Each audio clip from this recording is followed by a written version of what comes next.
Hi, my name is Cecilia Poullain, and welcome to this episode of Brave New Women. All around the world, there are amazing, ordinary women doing extraordinary things. Brave New Women is about giving those women a platform and a voice, and it's about changing the way that women are perceived. And it's a way of inspiring all of us to do the things that we've always wanted to do.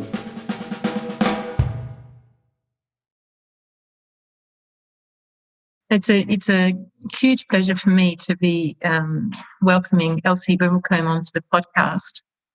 Elsie has done huge numbers of really impressive things in her life, on a voluntary basis. And maybe, Elsie, if we could just start off talking about where the earlier part of your life. I think you were a teacher. And not only were you a teacher, but I think you were also working in education and in determining what the education policy for Queensland. Maybe if you could just tell me a bit about what you were doing, where you were living, what your life was like, what you're doing at that stage of your life. Thank you, Cecilia. Yes, you mentioned before about a lot of the work I did was voluntary, and I think it was more a matter of how I found myself situated, because I went to university, taught for a year, and then went to live on a grain farm outside Dalby in Western Queensland, or mid-Western Queensland, you might say. And perhaps you can because there'll probably be people here who are not familiar with where Queensland is. So it's one of the states of Australia. Mm-hmm. And I married the son of a politician, and I really expected to have a life that was full of parties and delegations and travelling here and there. And I discovered, to my surprise, that my new husband was not at all that sort of person. He liked to be at home, and worse still, he liked me to be at home on a grain farm outside a small town. So after the three children were born, and I did have a social life of my own, but he was not part of it. Mm-hmm. I decided to study more, and I did an education degree on top of the arts degree I already had. And then I did a master's degree by research thesis. And this I found, in the end, more satisfying than going to parties and picnic parties. All the things that were the go in, this is the 60s. Uh-huh. And what was your thesis about? The thesis was about contextual antecedents and motivational tendencies towards cooperative determinants of school community harmonisation. Now, that was my supervisor's jargon. And I said to him, well, all right, you can have it there, but I'm not going to write in that vein. I wrote in a very simple way. And it was really about what community involvement in education in all the educational institutions in Dalby, which, of course, meant I met a lot of people. I already had kids and interests in various of those institutions anyway, but it helped to merge me into the community. Mm-hmm. and to get to know my community. So it was almost by, I was dragged into doing things in a voluntary way, because doing the masters introduced me to going back to school to teach. We had 3 years where we had grain crops, and 3 years we had no rain to plant our wheat crop. And so our main money wasn't coming in. We had 3 children. And I went back teaching for 2 years. And it was during that time that the big change happened in this state, where previously we sat for very big public examinations. which led to matriculation or not to university. And that in the late 60s, early 70s, the change was made to the internal assessment in schools, which meant teachers had a much bigger job, really, than they'd had before, because they had to devise the curriculum and assess it, and not just stick to something that they were given to teach. Mm-hmm. So I approached this. I'm getting round to how I got involved in the politics of the thing. The chairman of the National Party of Queensland lived just down the road from us, and so I found that there was a lot of difficulty in the two small schools. I was teaching at the convent in Dalby and the Brothers School in Dalby, and there were no secretarial facilities. Teachers had to do everything, and I just let him know that it was difficult. And so I ended up. He said, "You better join our National Party Education Committee." So, as I said to you in the email, if the Labor Party, this was. I'm interested in politics, but if the Labor Party had asked me to join their committee, if they had one, I'd have joined it, because it was the education I was interested in. Mm-hmm. And for about 10 years, I was involved in that and was the secretary for quite a bit of that time too. And that meant we had access to the minister, and he was a sugarcane farmer from the north. He really didn't know a lot about education. So he listened to what we said. So it was the time spent going to Brisbane and sending off minutes and so on, it felt it was really worthwhile, and it led to results. And can I just go back a little bit, Elsie? Yeah. I'd just like to go back to your thesis. So it was about how community is involved in schools. So can you just tell me a little bit more about that? And what what effect parents and other people can have in the schools, or what were you looking at there? That's exactly what I was looking at, and looking at it from a historical point of view, but also up to the present. And I conducted research in all those institutions. I think there was 16, even the preschools, to asking teachers how much, well, this was 1970s, how much really they would tolerate of participation by parents and other members of the community in the schools, and asking parents and other community people how much they would like to contribute, or how much more they would like to participate.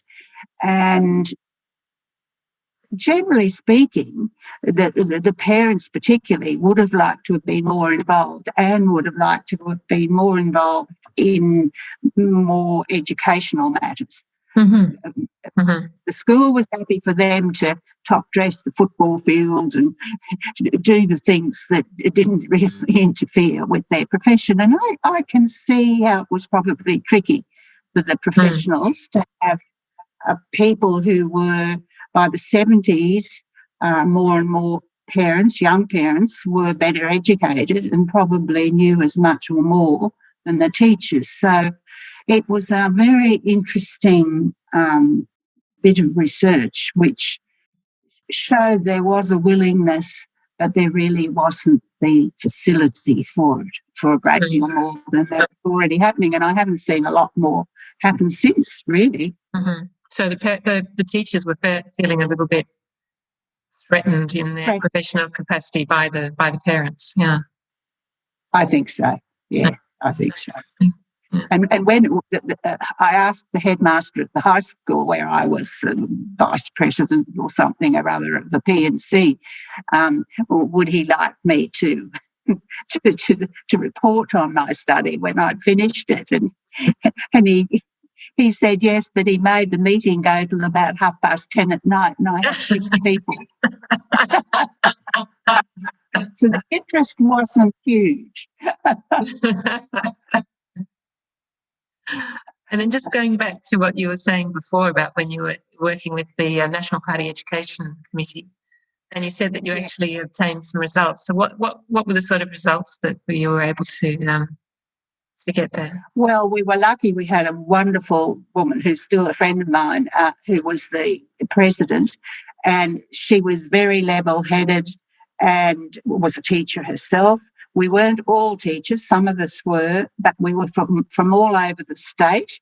Mm-hmm. And we were able to let the minister know what the grassroots people were feeling and saying. And this also was at the same time, more or less, as it's right, already at this stage, this internal assessment had been introduced, and there were a few teething problems with that because it was a major change. And it was a major change because there was much more pressure on the teachers. They had a lot more to do. Is that what? Yeah. Yes, they had to. Teachers before that had just taught to a curriculum with the junior and senior public examinations and at secondary school. They would mainly just teach to what the previous examination papers had covered. Mm-hmm.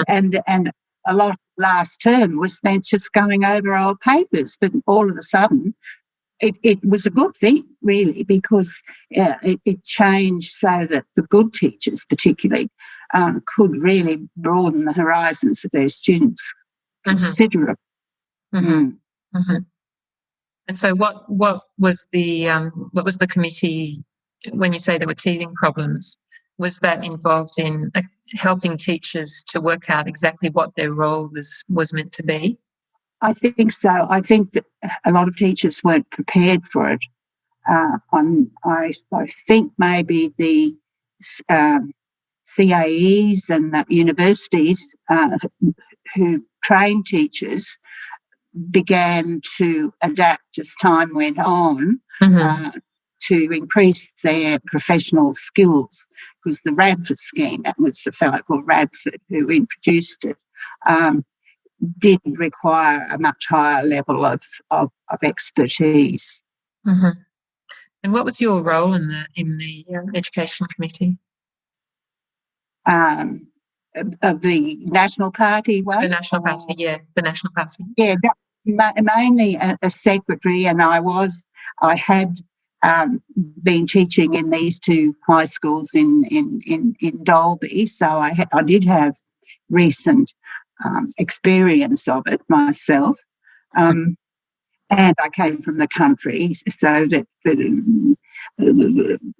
some of the people that belonged to the committee were Brisbane people, but many of us were from country areas. So we were contributing, and of course it was a country party. The National Party grew out of the country party, so that was their regional base, really.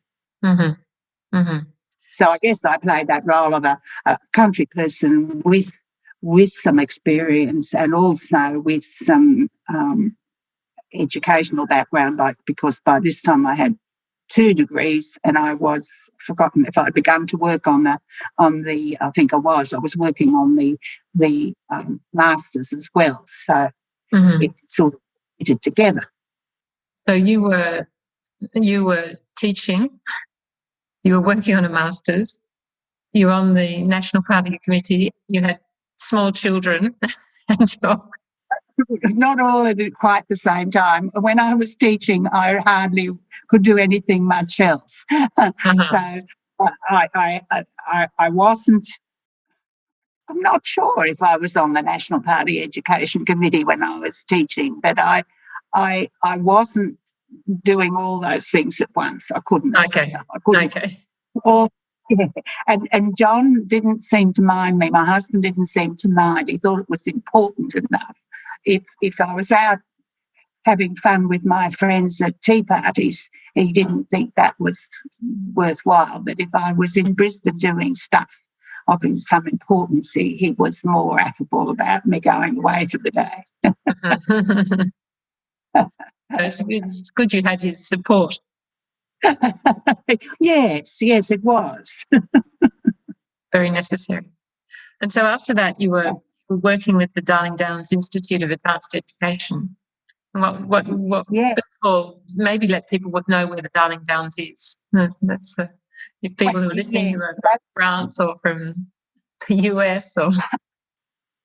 That's a bit tricky. The Darling Downs Institute of Advanced Education came into being in about 1967, along with a number of other colleges of advanced education in Australia. It, again, was a new initiative here in Australia, but very similar. I don't think it was happening in France, but in England, the polytechnics were the red brick universities. Those institutions had been set up in England, and I think we were influenced by that. And the idea was to have a tertiary education that was vocationally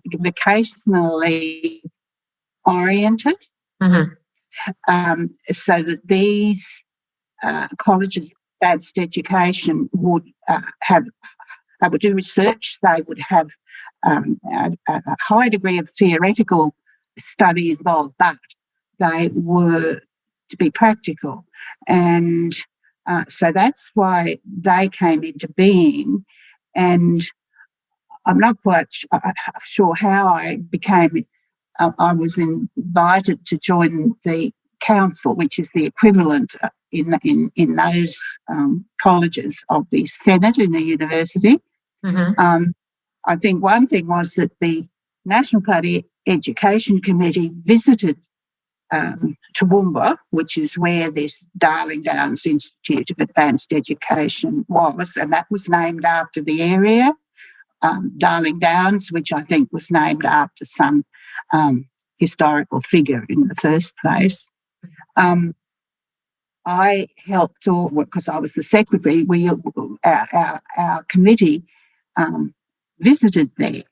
So they'd met me, and then a bit later in the Toowoomba Chronicle, the DDIA, or I won't say Darling Downs Institute every time, the DDIA,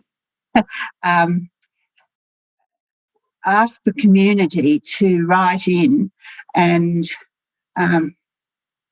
give an idea of what they thought a regional college, which had a vocational focus, should be offering in the region. And I lived about 60 miles away. I don't know what that is in kilometres, but and I had just was a bit heady with my studies about the polytechnics and so on that I've done during my various educational, my degrees and so on. So I wrote in a letter with some ideas, and next thing I know, I'm asked to join the council.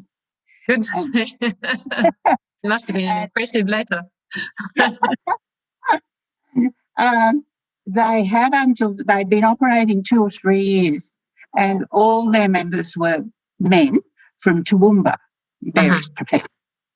But 2 had died, and they'd made the decision that they should replace those 2 with people from the region. And so that was another chap and I were added to the council to replace those 2.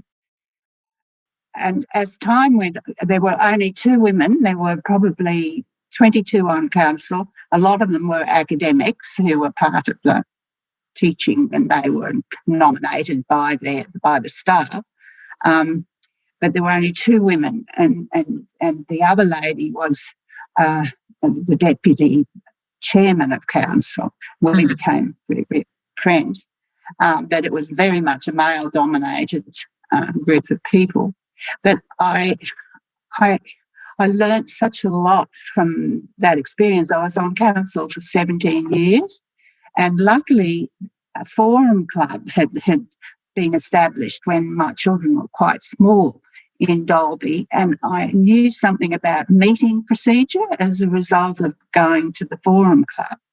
I think I might have felt a bit at sea because some of these academics were very pedantic about meeting procedures. And if they wanted to stall a discussion or just mess things up a bit, they'd put in all this stuff about, I can't think of the terminology now, but luckily at the time I knew what they were up to and I wasn't at sea. And so gradually I became a senior member of this council as time went on, and I was chairman of the education committee, and we'd have minutes for those meetings, which were about every month or every 3 weeks, and I'd drive to Toowoomba for them. And again, luckily, my husband thought this was reasonably important and even though I'd get home at 8 o'clock at night and get Kentucky Fried Chicken on the way home. I'm thinking I'm talking too much, but you did say you wanted to. No, it's fine. It's fine. There's 2 things I wanted to ask you about that experience. One was, what was it like being one of 2 women on a committee of 22? Was that an issue or No, it wasn't. They made quite a fuss of us, the 2 women, really. And I never once felt put down, well, you're just a woman, what would you know? And I think, like all women, we probably were the ones that there would have been some of the other men, but I'm sure not all of them, who read everything for every meeting that we attended. We really knew what we were talking about. And here again, I'd cite the study that I'd done. I knew what was involved in these kinds of institutions, and I wasn't just Alison, and she was a psychologist, and she was very cluey, very, very cluey person. And so I think they quite looked up to us, really. And I can only remember once I wore a really slim winter navy dress, and 3 of them, they normally didn't say a thing about how I looked. The 3 of them said, "Oh, you do look good in that." And I thought, right, won't wear it again.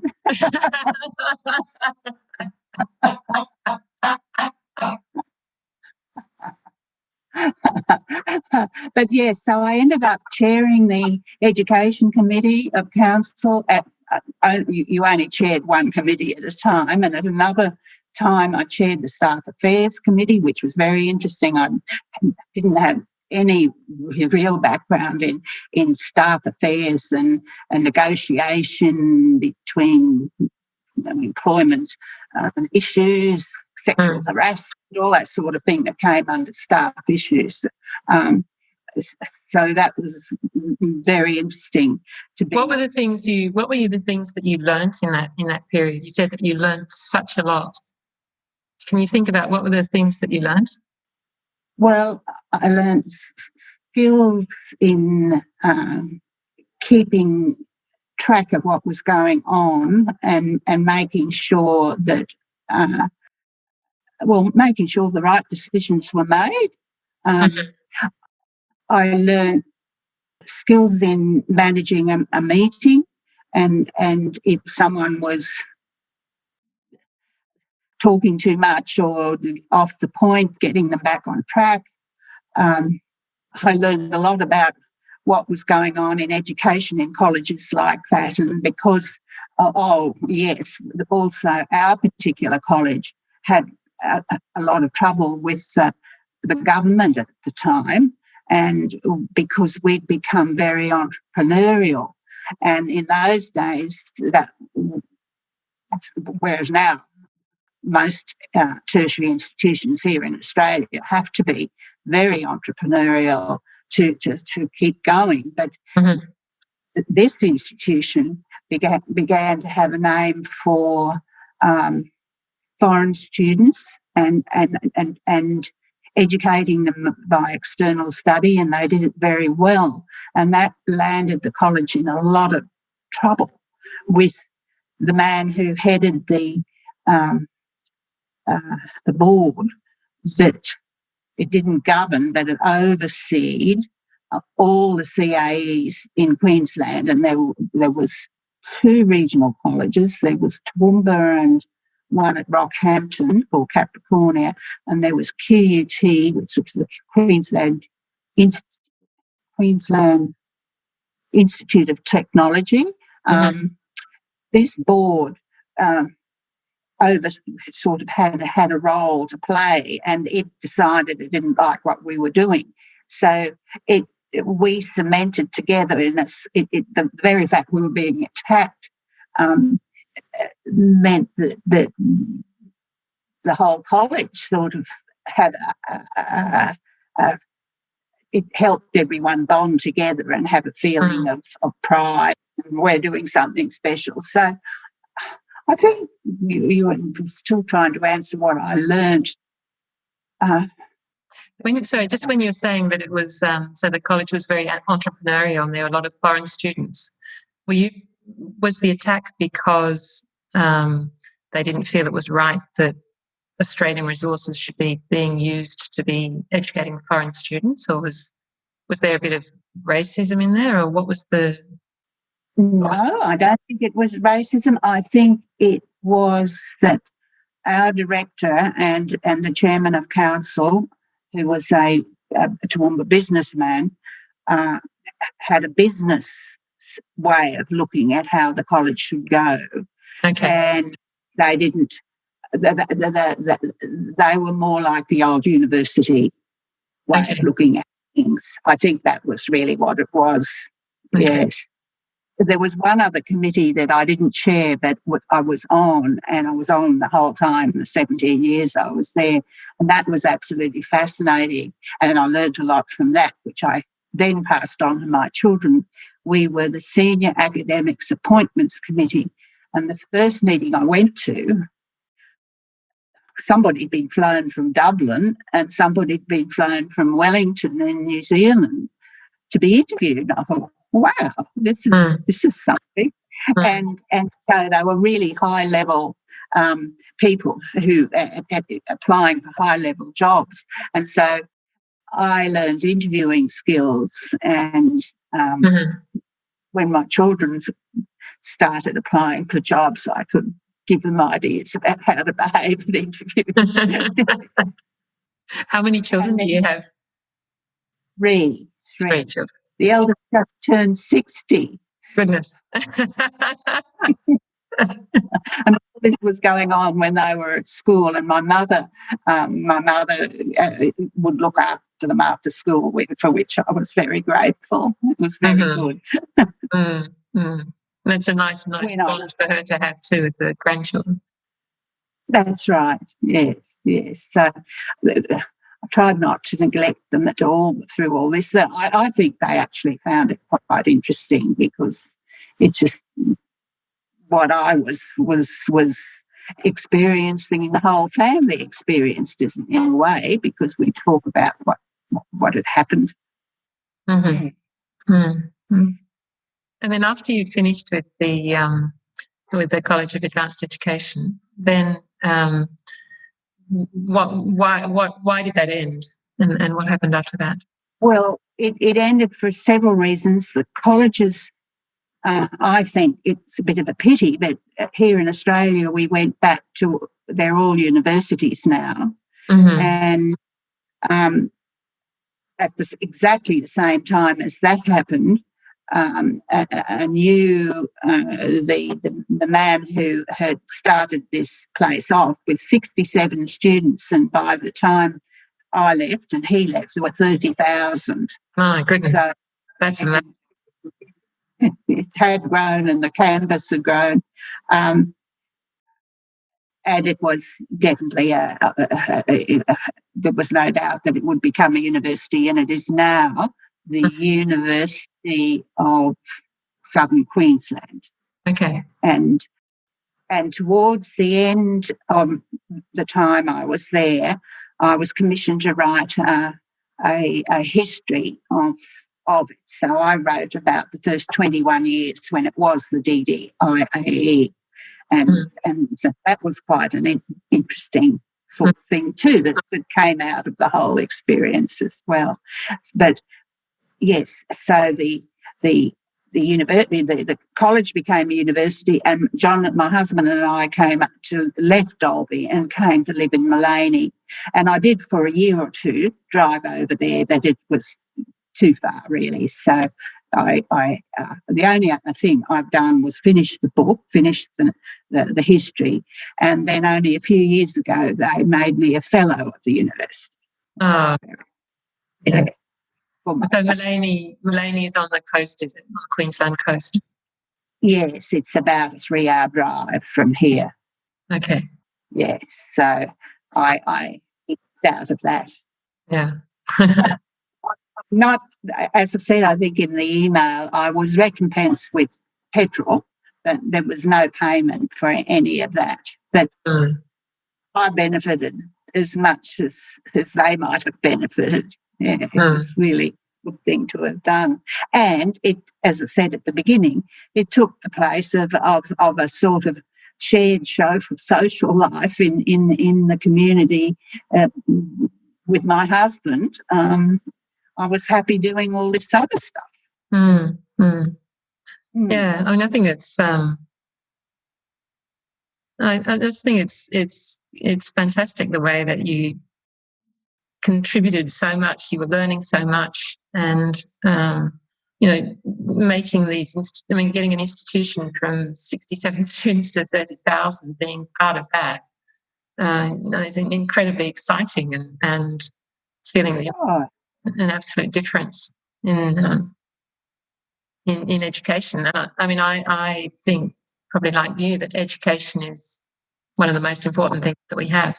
So it is too. And I also felt nowadays, as I don't know what happens in your country, but here students have to pay for all the degrees they do. Well, in my day, I didn't pay for any of them. I've got 3 degrees, and my parents didn't pay for my arts degree, and I didn't pay for the education degree, and I didn't pay for the master's degree. So I felt, well, really, the people of Queensland supported me in that. So I am happy to give back what I can because of that.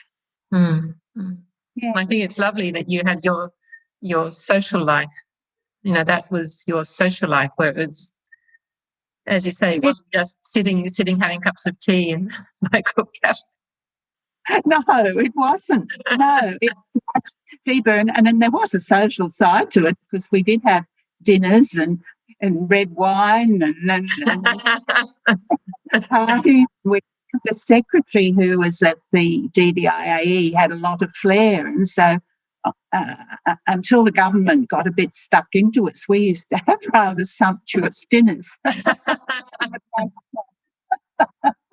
So there was an element of a little bit of an element now and again of partying.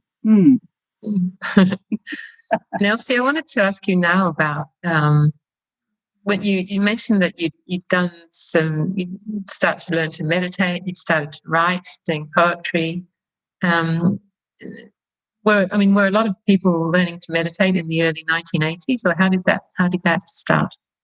I'd heard of people talking about meditation, but I didn't know what it really was. And then I had a hysterectomy, and a friend said, I was so busy, I thought, doing all these other things, and a friend said, there's a woman here in Dalby, which the last place you'd expect anyone to teach meditation, who's got a class. And I said, oh, I can't come. She said, well, you're supposed to be being rested for a while. And I thought, oh, all right, well, I'll go. I'll come for 6 weeks. Well, I went every week, once a week for the next 5 years before we left to come to Mullaney. And it was fantastic. And I found I could write poetry. And my mother had always written poetry, and together we did a book which caused us both, we were both pleased with ourselves. But what was the What was the link between the meditation and the poetry? How did that? Well, I think what was the link? I think I began to see deeper into things, and the words would just come in I wouldn't say it was a trance, but I'd be just, I wouldn't, it's hard to explain. It's a bit like when you're inspired with something, you almost feel, and it wasn't the case with every bit of poetry I wrote, but some of it, I almost felt as if I wasn't writing it, that some other force was writing it. And that didn't last for all that. I can't do it anymore, but it got me going in those days. Yes, it was quite exciting, actually. Words would just come. So was it while you were meditating, the words would come, or it's because you were meditating that allowed your brain to allow the words to come?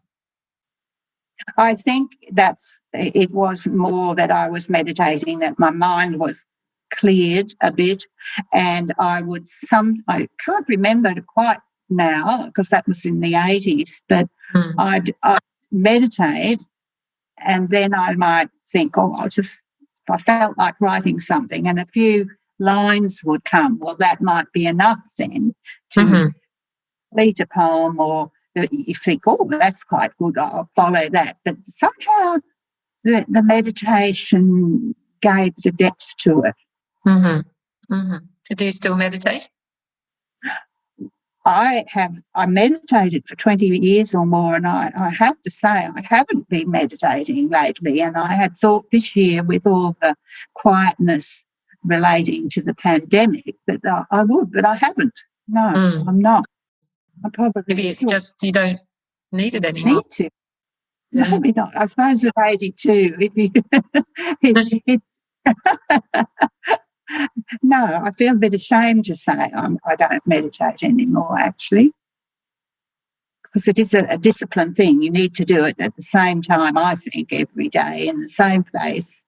And I could do that. I haven't. Yeah. Oh, maybe. Sorry. We'll just have to see what happens now if you start again. Yes, maybe I'll think about this interview and decide, oh, I better do it. I better try to do it again. And are you still writing poetry? I haven't for a year or so. There's a little magazine in Brisbane, the only one I know, that publishes poetry, and I have had quite a few bits published in that. I would like to, and that might get me back to the meditating. Yeah, I hope so. And you said you and your mother published a book together, did you? We did. She was a really good poet and crafted her work. I tended to get this great idea or get in a meditation and then dash it off. And I had a very good friend who was one of Australia's leading women writers, and who was that? Judith Rodriguez. Okay. In Melbourne, and we became friends when we taught together when we left university, and we've been friends ever since. She died a year or two ago, but she, I thought, was very perceptive when she saw the book that my mother and I published. She said about my poetry, she said, I sometimes feel you're not in charge of it. And that was because she could see it wasn't crafted. I hadn't polished it. But, I mean, I wasn't, as I said to you before, I wasn't entirely in charge of it. I felt someone else was writing it. So I thought, well, you're a perceptive woman. And perhaps there are just two different types of poetry too. It could be. It could be. Yeah, she'd think it was a little bit what I was writing then, and I don't write that sort of poetry now, a little bit fluffy or flimsy or...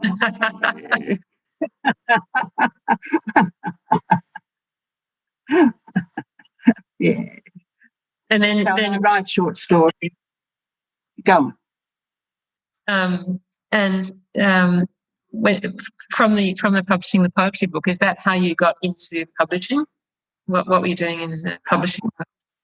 Well, the man who was head of Darling Downs Institute Press at the DDIAE was he actually taught in the School of Mathematics, but he very kindly helped my mother and I, well, my mum was in her 80s then, helped me to publish that book. And so I learned quite a bit about publishing from publishing that book, because it was self-published. And then when we came to Mullaney here on the coast, it is quite a hive of, particularly then, a hippie town with a lot of writers and artists and people who'd left the cities from quite interesting jobs had come here to sort of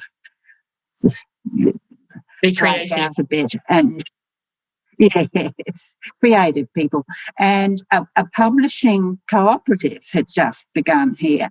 And I thought, wow, well, I know a little bit about publishing, having published this book of poetry.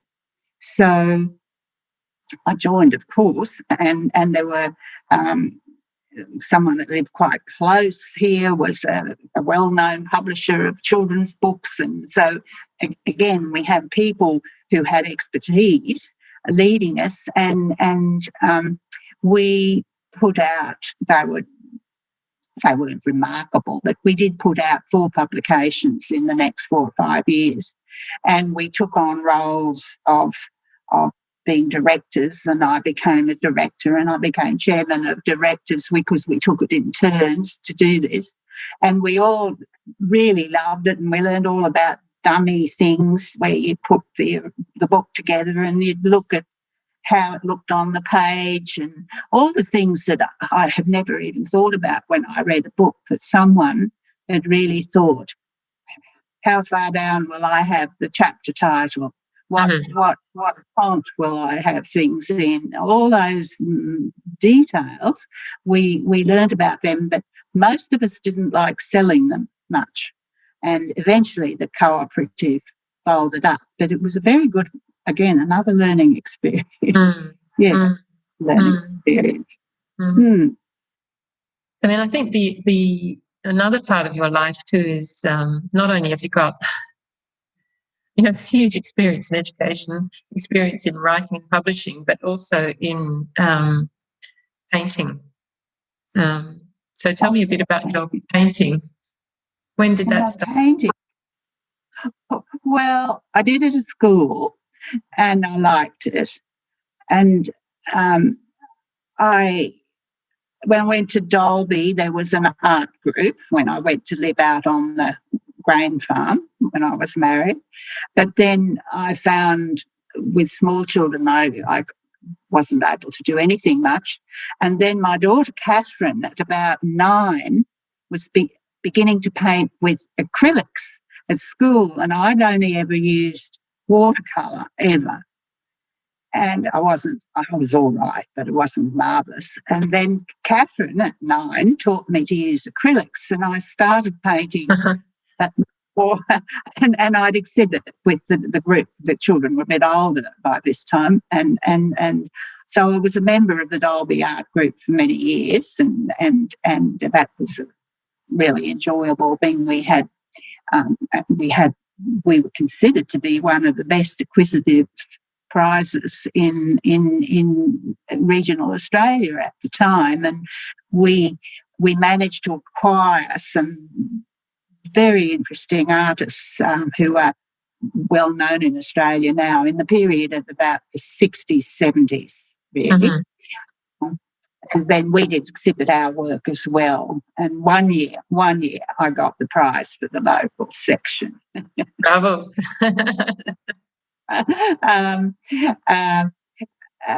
Then when we moved to Mullaney, I really was just a weekend painter and painted every now and again. But then someone let me,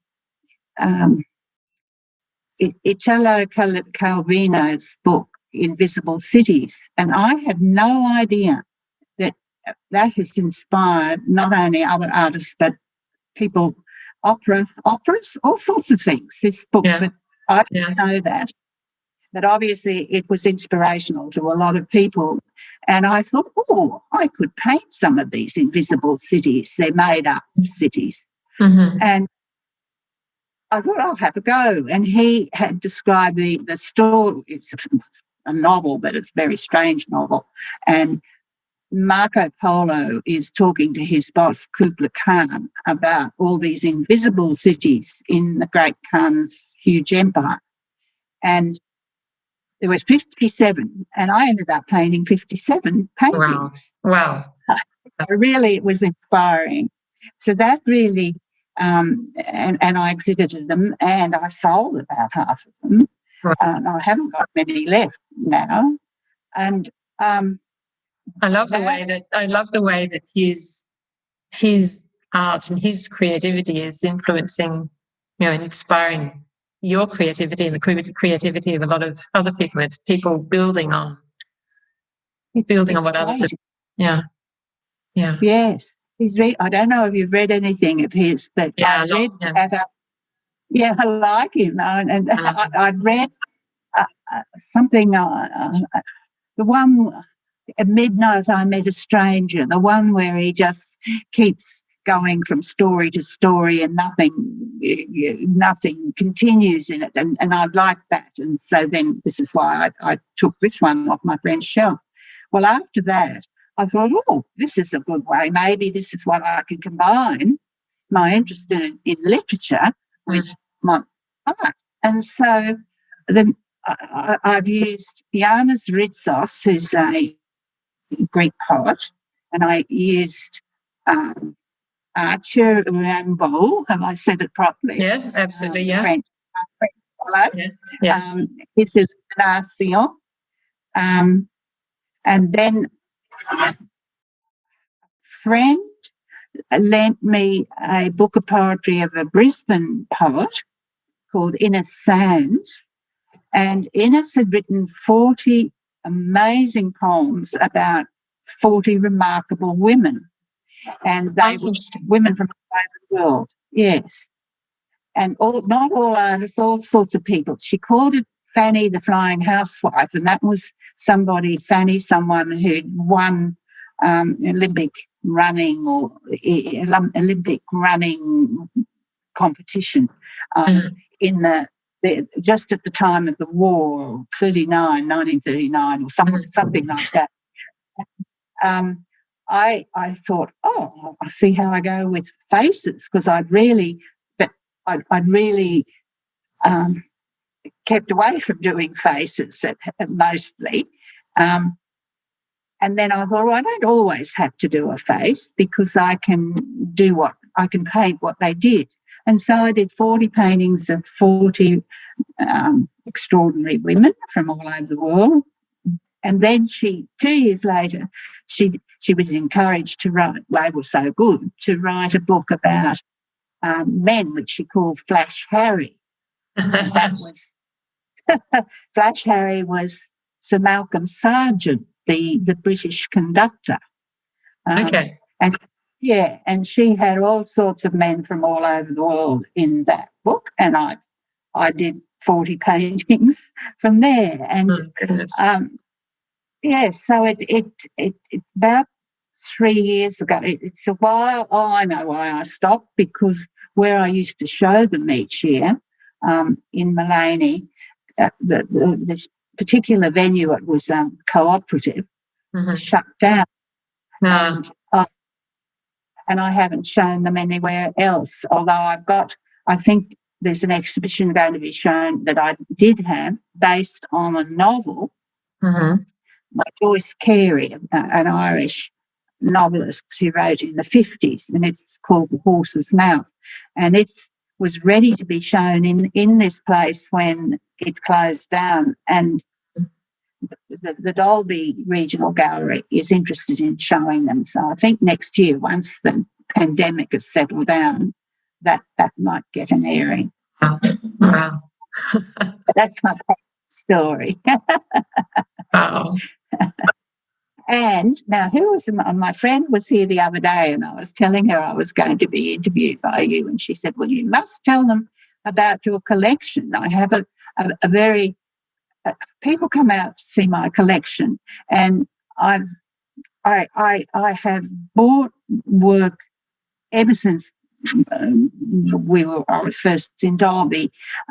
Other people who painted in Dalby, young people, and over the years, it has become something of quite a bit of interest, and my walls are all plastered with other people's paintings as well as some of my own.